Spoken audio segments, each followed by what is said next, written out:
बिल्लाहि मिनश्शैतानिर्रजीम बिस्मिल्लाहिर्रहमानिर्रहीम अस्सलामु अलैकुम वरहमतुल्लाहि वबरकातुहू। अहले कब्र से मांगना शिरक है और अहले कब्र का वसीला देकर मांगना भी शिरक है। अल्लाह रब्बे करीम इरशाद फरमाते हैं सूरह यूनस आयत नंबर 18, वयअबुदून मिन दूनिल्लाहि मा ला यज़ुर्रुहुम वला यनफ़उहुम वयक़ूलून हाउलाइ शुफ़आउना इंदल्लाह। वो लोग अल्लाह के सिवा दूसरों की इबादत करते हैं, ऐसों की जो ना तो इन्हें कोई नुकसान दे सकते हैं ना नफ़ा, और फिर कहते हैं कि ये अल्लाह के यहाँ हमारी शफात करेंगे, सिफारिश करेंगे। तो हम भी तो यही कहते हैं, साहिब कब्र हमारी सिफारिश करेगा तो हमारा काम हो जाएगा। देखिए एग्जैक्ट आयत है। फिर कहते हैं कि बुतों की आयतें वलियों पर चिपका दी है। बुत ख्याली नहीं थे। मैंने आपको हदीस भी सुनाई ना कि अब्दुल्ला बिन अब्बास कहते हैं कि नेक अफराद के बुत बनाए गए थे और फिर उनको पूजा जाने लगा। आपको पता है कि काबा में हज़रत ईसा अलैहिस्सलाम का मुजस्समा भी रखा हुआ था इन लोगों ने। तो जिनको ये नेक जानते थे उनके बुत लगा रखे थे।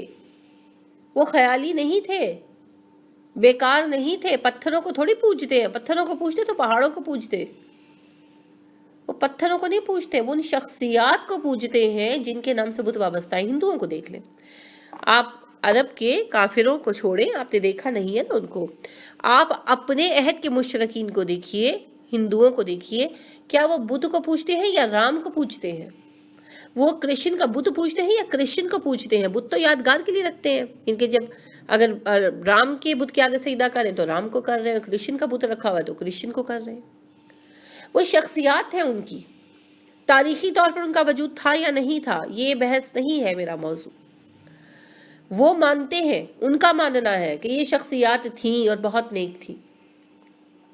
रामचंद्र, कृष्ण और दुर्गा और जितने भी उनके हैं सारे, बहुत सारे हैं।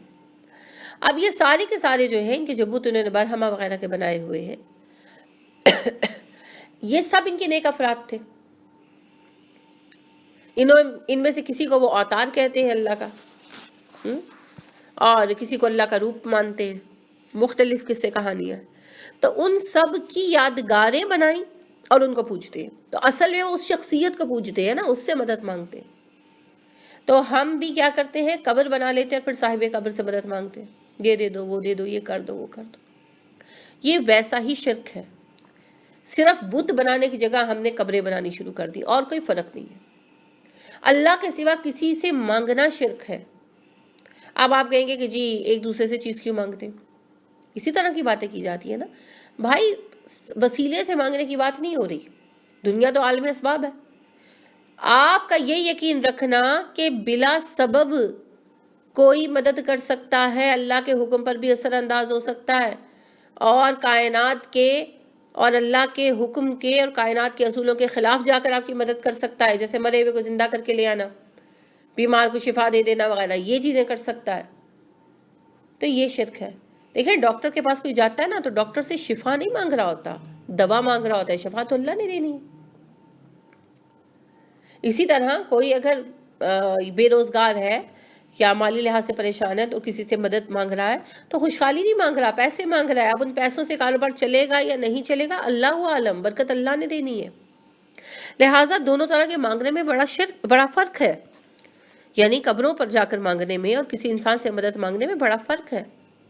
सूरह ज़ुमर में इरशाद होता है आयत नंबर 3, वल्लज़ीना इत्तख़ज़ू मिन दूनिही औलिया मा नअबुदुहुम इल्ला लियुक़र्रिबूना इलल्लाहि ज़ुल्फ़ा।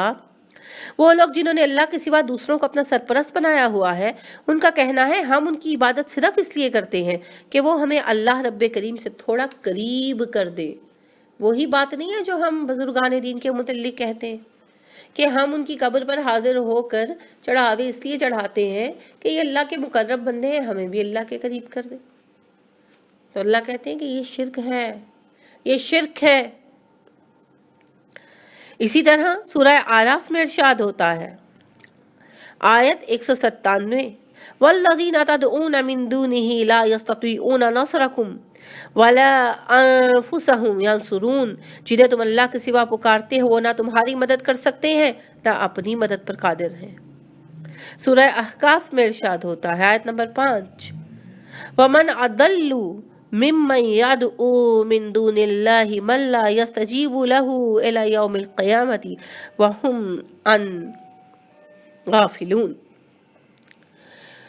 اس شخص سے بڑھ کر گمراہ کون ہوگا جو اللہ کے سوا ایسے لوگوں کو پکارتا ہے جو قیامت تک نہ تو اس کی دعا قبول کر سکیں گے اور نہ جواب دیں گے، اور وہ تو کیا ہیں، وہم ان غافلون، وہ ان کے پکارنے سے غافل ہیں، بے خبر ہیں، انہیں پتہ ہی نہیں ہے۔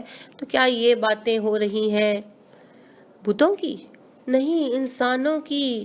اللہ رب کریم ارشاد کیا فرما رہے ہیں؟ اللہ فرما رہے ہیں وہ نہ تمہاری مدد کر سکتے ہیں نہ اپنی کر سکتے ہیں، بت نہیں ہے، انسان ہے، انسانوں کو مدد کی ضرورت ہوتی ہے۔ قیامت کے روز بت نہیں اٹھائے جائیں گے، قیامت کے روز انسان اٹھائے جائیں گے۔ لہٰذا اللہ کہتے ہیں کہ روز قیامت وہ لوگ جن کو پوجا گیا، جن کی پیروی کی گئی، وہ پیروکاروں سے یعنی جھگڑیں گے اور کہیں گے کہ ہم نے تمہیں نہیں کہا تھا، ہم تو مر گئے تھے، تم نے جو کچھ کیا اپنی مرضی سے کیا، لہٰذا ہم پر کوئی ذمہ داری نہیں ہے، ہم تمہارے کسی کام نہیں آ سکتے۔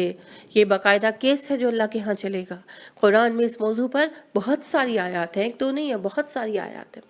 لہٰذا قبروں کا وسیلہ لینا، قبروں پر جا کر وسیلہ ان کو بنانا، صاحب قبر کو وسیلہ بنانا، یہ سب شرک ہے۔ وسیلہ بنایا جائے گا اللہ رب کریم کے نام کو۔